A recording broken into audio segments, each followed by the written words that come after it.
Dollar. Dirt and money, no soul. Had to go and get it, ain't no time to kick it. Got a stack of flip for my foes. Dollar. Please tell me you can hear me. Don't turn your back and don't neglect me. Just let me know if you need me. Dollar. Let me watch out for my partners. Keep my money long, get my team strong. Let me run away from my problems. Yep, what's good, original crew, man? We're back on the channel. Hey, man, we got a body cam today for us, man. Grandparents called 911 after finding grandson's sickening secret. She said, we saw her with a body cam today. Yes, we are, baby girl. We normally don't start with body cams, y'all. But we will today. Hey, make sure y'all check out the links in the description box. Down below. You already know where to go. If you want the first part, you got to do it. Check out down below. Also, if you enjoyed today's video, like it in with a thumbs up. Let's go. Hands, let me see hands. Come back here. Hands, let me see hands. Come back. Come back here. Hey, one more, right here. This is 26-year-old Dylan Engel, only minutes after he fatally shot his stepfather. You didn't do nothing wrong, son. You defended yourself. While the scene resembles a cold-blooded execution. He said his stepfather? Mm-hmm. That must be his... These his grandparents. No. Well, that's his grandma. Is that a woman? The one standing by the door? Yeah. Because he sounded younger than the old man. I'm saying okay, well, maybe... father. I don't know. We'll see, child. I don't even know about that. You didn't do nothing wrong, son. You defended yourself. While the scene resembles a cold-blooded execution, it's followed by years of escalating abuse that left Dylan scarred and his family constantly on edge. And even though he fired to protect his mother, he never imagined she would be the one to turn on him. Now, with his mother against him, he has one chance to prove his innocence, or he'll spend the rest of his life behind bars. What do you think Dylan could have done differently to avoid this? He could have done multiple little things. You think he killing him was the right thing to do? Yeah.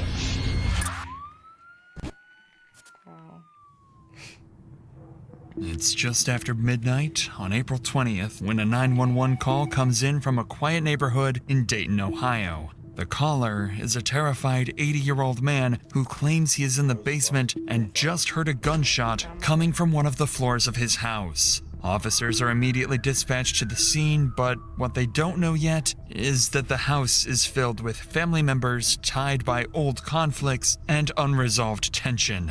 And among them are both the unknown shooter and their victim still inside.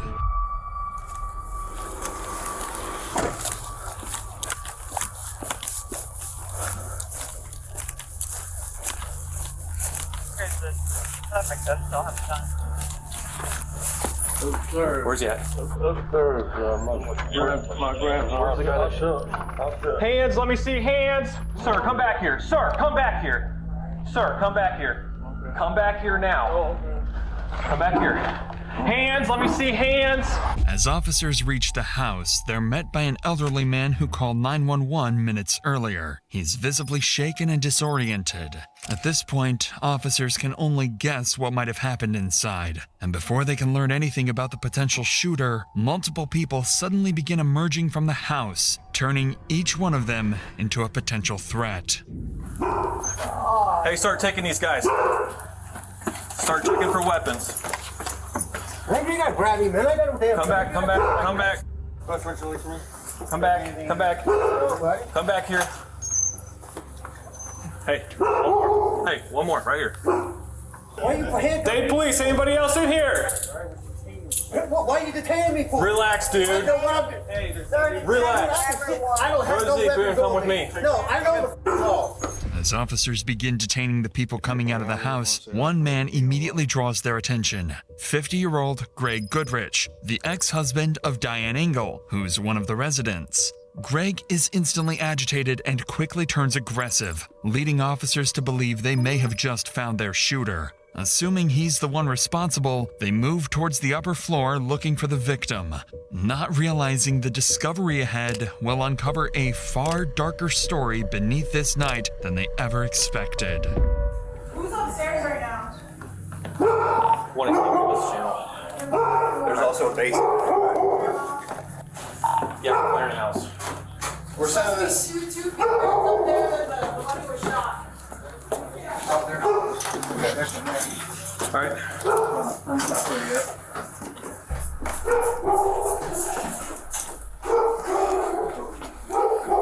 Here, check over there. Victims here. As the first responders step into the bedroom, they discover exactly what they feared. By the bed lays an unidentified, middle-aged man, unresponsive, with a single gunshot wound to the head. To officers, the scene feels wrong. It's too clean, too controlled, and far stranger than a typical domestic shooting. It points to an execution. At this point, the officers have more questions than answers. Nothing about the scene matches what they expected to find. But once they learn the victim is 51-year-old Brian Jacobs, the new boyfriend of Diane Engel, things begin to make a lot more sense, immediately placing Greg, Diane's ex-husband, at the top of their suspect list, especially given his erratic behavior outside. Convinced Greg is their shooter, officers return to the porch where everyone is gathered. But that's when all their theories would prove to be completely wrong. He's right there. That's my son.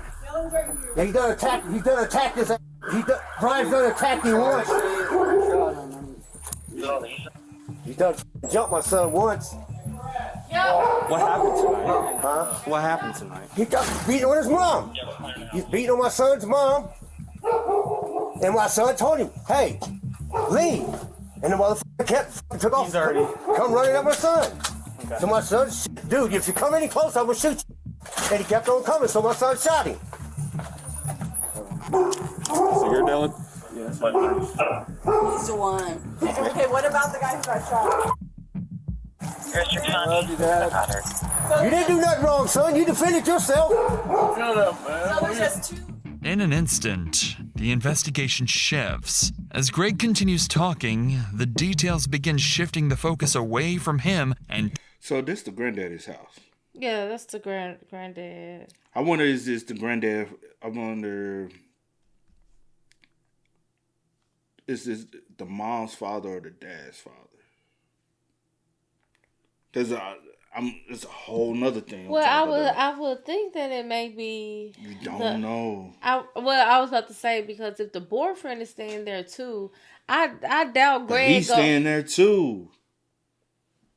Greg stays there too. Does Greg stay there too, or did he just come over? No, Greg stays there too. The dynamic is too many crazy. people under one So you got the grandparents, the mama, the Dylan, dad. Greg, and Brian. I was saying the ex-husband and the new boyfriend. Too much going on in one home. Especially when you got assaults going on, DV going on. Too many emotions as well that's going to be tied.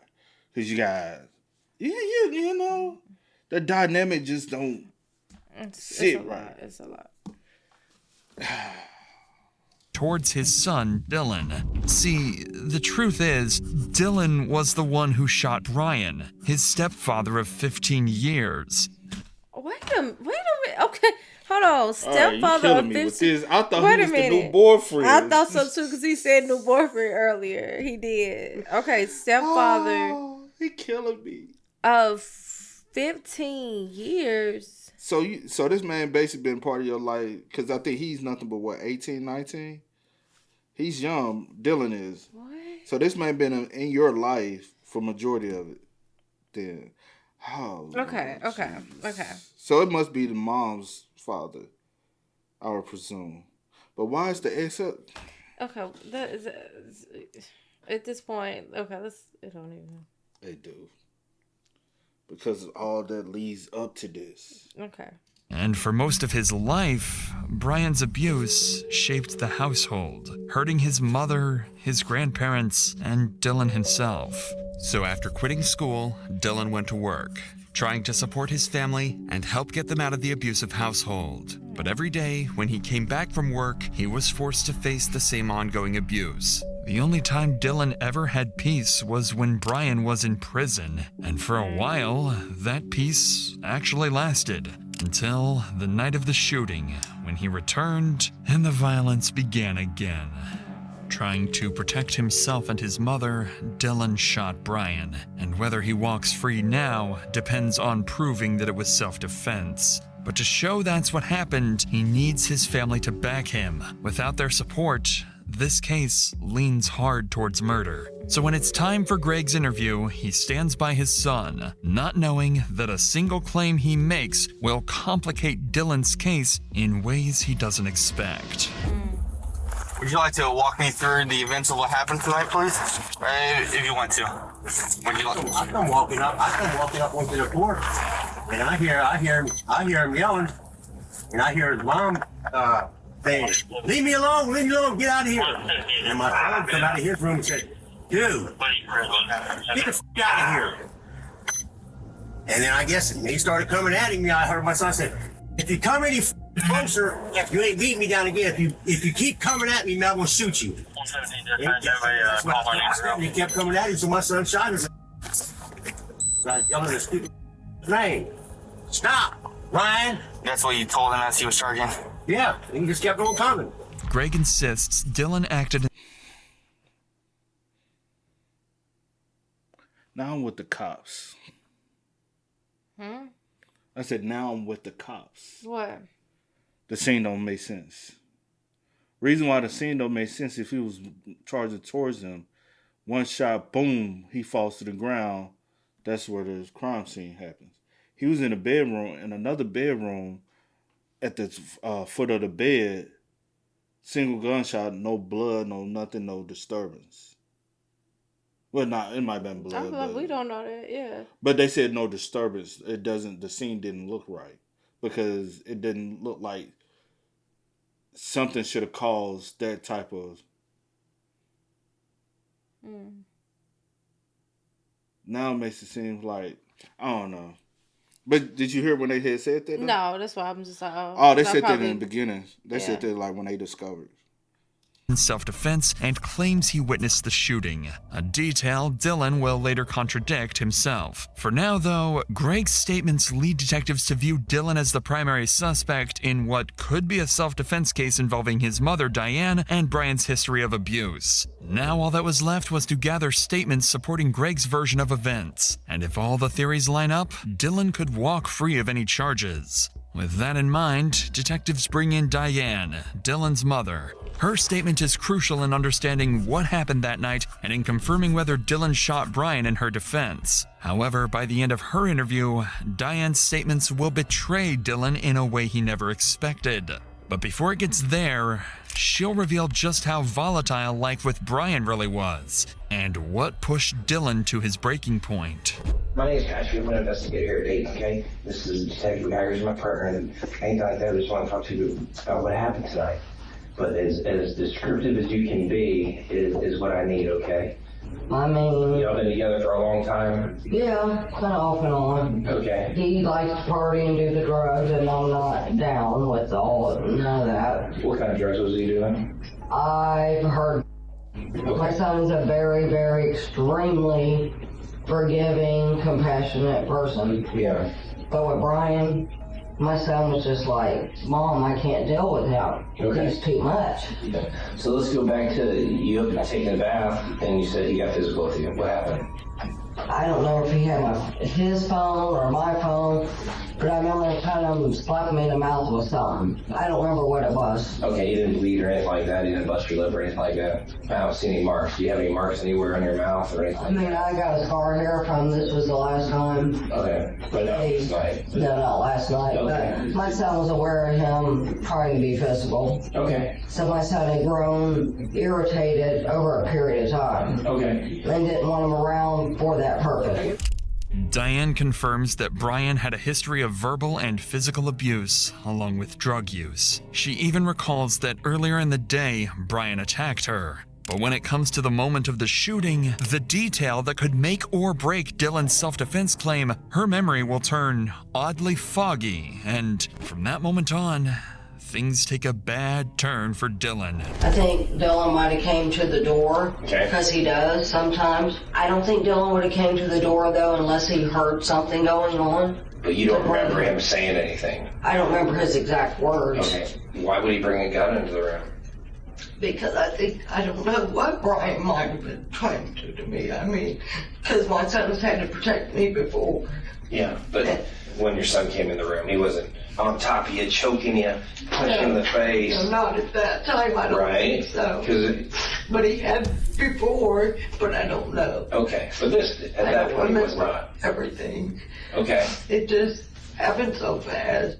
Diane's uncertain answer about being in danger is enough to disrupt the self-defense angle. Her story isn't adding up, and detectives decide it's time to ask her a question that instantly changes the tone of the interview.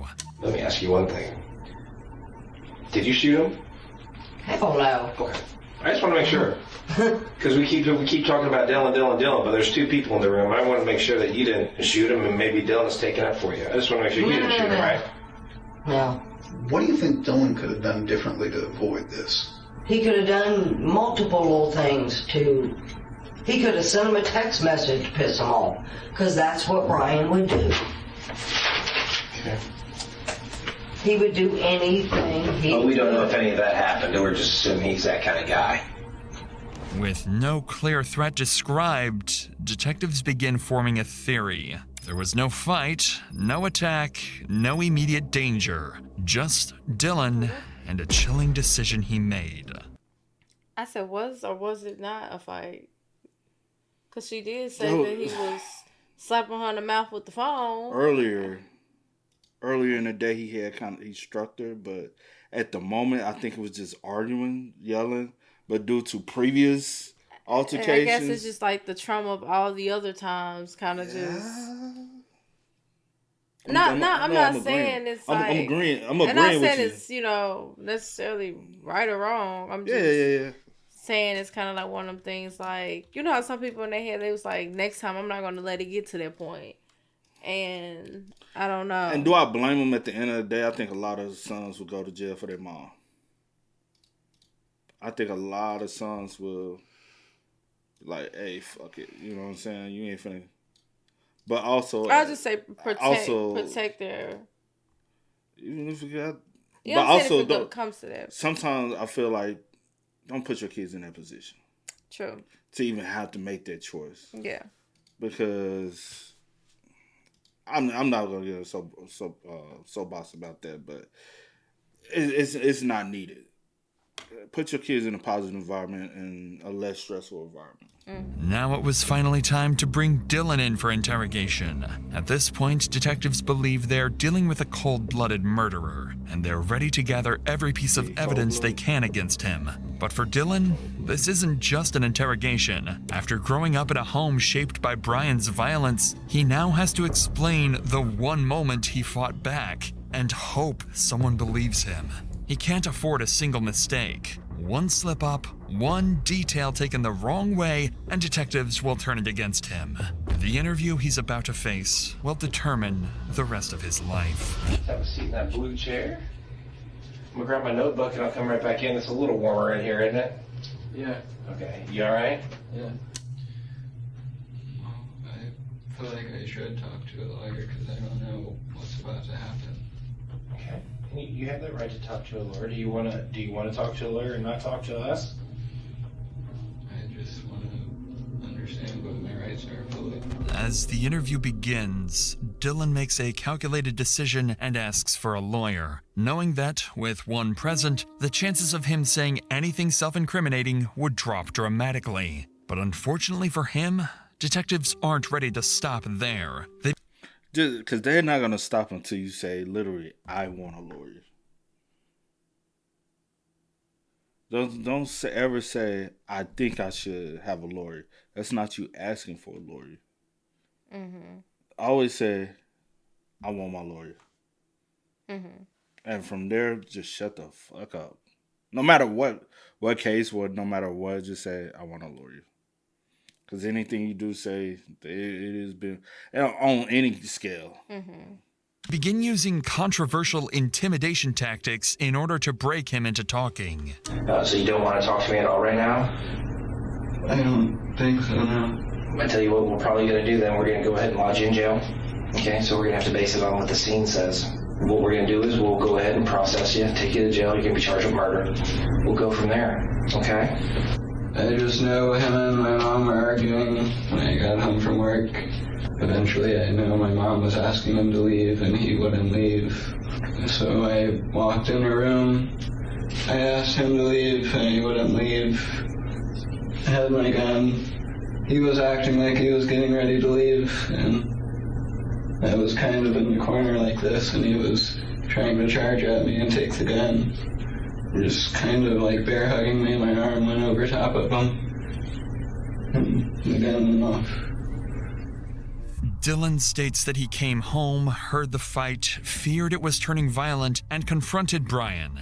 That's when he rushed at him, causing Dylan to discharge his weapon accidentally. This version of events strongly supports the possibility that Dylan's actions were justified, even if the shot wasn't accidental. But what he says next exposes major inconsistencies between his story and the version his parents gave detectives. Let me ask you this. When did you call your dad? Right after. And Dad wasn't there yet, so he wasn't at the house. There you go. Mm-hmm. Dad came to save him. And he had this whole story of he was running... Because I was like, that story didn't even make sense. Did you guys plan to meet or anything after work, or was you just call him like, oh, shit? We usually do just about every night, talk to each other, see each other. Do you remember where Mom was in the room during this? I think standing maybe behind me or trying to get away or something, yeah. Okay. It's a lot, isn't it? Yeah, But ultimately, like you said, like you didn't think he had... That's the only way this is going to stop. Yeah, he was just... Could have just left. Yeah. Those statements heavily complicate the entire case. Suddenly, detectives realize that Greg, Dylan's father, wasn't even present at the house during the shooting, meaning the only witness who openly supported Dylan. Wow, also, if you think about it, did y'all call the dad, make sure he'd get there first and then call the police? But then you had Grandpa call the police. Yeah, because Grandpa said he heard the shots. Or the shots. And that's the reason why he was gone when the police arrived. Y'all didn't try to render aid. Well, it's a gunshot. You said what? I don't know. It depends on where he got hit. Yeah. His version of events had been lying from the start. And with Dylan insisting that his mother was present and wide awake during the shooting, her foggy memory introduces another possibility, that she may be holding back details to protect her son. Because if she truly witnessed Dylan defending her after years of Brian's abuse, there should be no reason for her hesitation. With both of his parents' statements now working against him, Dylan's situation looks far worse. And what comes next will be his only real chance to prove his innocence to detectives. I know who he is, and I know what he could do, has done, would do. He's just put his hands on my mom. He's instigating every day, all day. He's basically intimidated me, my grandparents, everybody to just kind of be on eggshells or scared to do anything or kind of say anything. Okay. And I'm kind of standing there like this, and he runs towards me and he's trying to, got his hands on my face, trying to grab the gun. Like I said, I just kind of, my arm went over and squeezed one off into his head. Yeah. But he has been picking at you over the years. Is that true? Oh, yeah. Constantly picking at you. Family. Not a good relationship. Picks at your mom. Grandparents. He's intimidating them. He's doing drugs. He's a f***ing. Does that sound right? That's what would. Was it like a really nice word for him? Yeah. Okay. Were you just angry? No. I just knew that was really the only way to get him out of there, because you call the police, he's out the next day. Yeah. And he's... So to get that to stop, there was only one way it was going to stop ultimately, and that was by him not being able to get up. If he would have just left, it wouldn't have happened. If he didn't try to grab the gun out of my hands, and push me out the window, whatever he was trying to do, I can't even think of it right now. Yeah. But it wouldn't have happened. Yeah. You think he killing him was the right thing to do? Defending myself, my mom, and my home and family, Yeah. As the interview ends, detectives reject Dylan's claim of self-defense. Yeah, it's not self at all. It's murder 100%.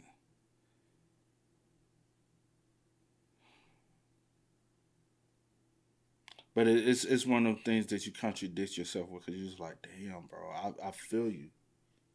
Mm. But it's like your actions were still wrong.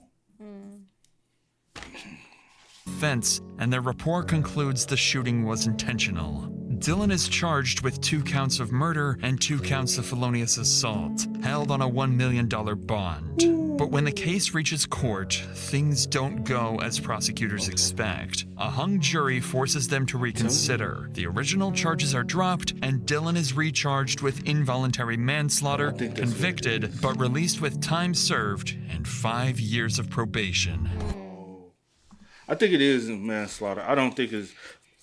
we talk about this even off camera, is the fact of the intent. And intent is hard to prove. He went there to try to scare him away? Yes. But it's just always hard to prove intent. Unless you got concrete evidence that they went and then they... Like a drive-by shooting, you like, pull up... This is my main goal is to, and like you said, it's hard to prove. And the whole time, I'm weighing it, because I'm listening, I'm just weighing it.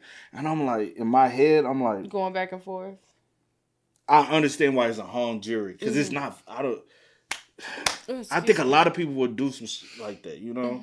I think a lot of people is about protection, especially when it comes to their mother. A lot of dudes would be like, hey, F it, pow. If I gotta go to prison, I'm going to prison. I think a lot... I swear if you ask your brother, I bet you he say yeah. You think yes or no? Just yes or no? I say just yes or no, not yes. Yes, no. Yeah, my brother's a protector. Period. So, push on the show. But like you said earlier, I just don't put... I just hope no one will ever put him in a situation where he has to choose to do that. Yeah. And I think that's the reason why the jury was so hung, because it's a personal impact as well. Yeah. And then you got to think, it's just sad, bro. Hey, y'all spam us up.